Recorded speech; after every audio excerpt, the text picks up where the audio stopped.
6. Bahwa berdasarkan fakta yang terungkap di persidangan telah diperoleh fakta di mana saksi Dodi Prawianegara, saksi Linda Pujiastuti, saksi Samsul Marif, saksi Kasranto, saksi Janto dan terdakwa masing-masing keterangannya saling bersesuaian. Hal ini juga didukung dengan adanya isi chat di handphone yang telah disita pesan WhatsApp antara saksi Dodi Prawianegara dengan terdakwa.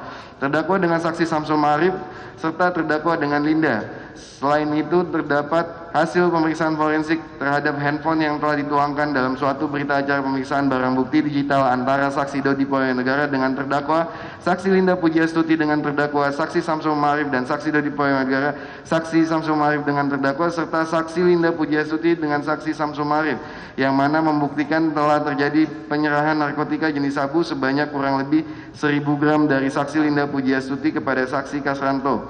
Narkotika jenis sabu tersebut kembali diserahkan kepada saksi Janto untuk dijual. Saksi Janto lalu menjual narkotika jenis sabu tersebut kepada saudara Alek, DPO, dan memperoleh uang senilai 500 juta rupiah. Setelah memperoleh uang hasil penjualan sabu tersebut, saksi Janto menyerahkan hasil penjualan kepada saksi Kasranto. Saksi Kasranto kemudian memberikan uang sebanyak 20 juta kepada saksi Janto sebagai imbalan. Kemudian saksi Kasranto memberitahu saksi Linda Pujiastuti bahwa narkotika jenis sabu tersebut telah terjual agar saksi Linda Pujiastuti mengambil hasil penjualan sabu tersebut. Setelah mendatangi saksi Kasranto, saksi Linda Pujiastuti memperoleh uang sebesar 410 juta hasil penjualan narkotika jenis sabu, sementara uang hasil penjualan sebesar 70 juta rupiah disimpan oleh saksi Kasranto. Saksi Linda Pujiastuti lalu menghubungi saksi Samsul Marif untuk mengambil uang hasil penjualan tersebut.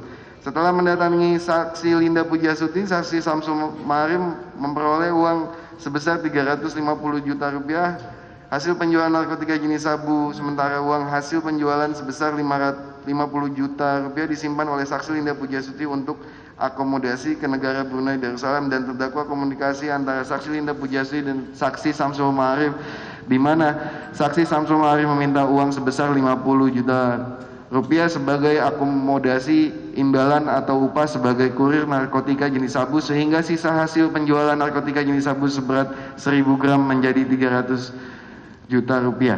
Kemudian saksi Samsul Marif melaporkan uang hasil penjualan kepada saksi Dodi Prawianegara dan saksi Dodi Prawianegara melaporkan kepada terdakwa. Atas laporan dari saksi Dodi Prawianegara tersebut, terdakwa merasa kecewa dan meminta kepada saksi Dodi Prawianegara dan saksi Linda Pujiastuti untuk melakukan video call conference melalui aplikasi WhatsApp.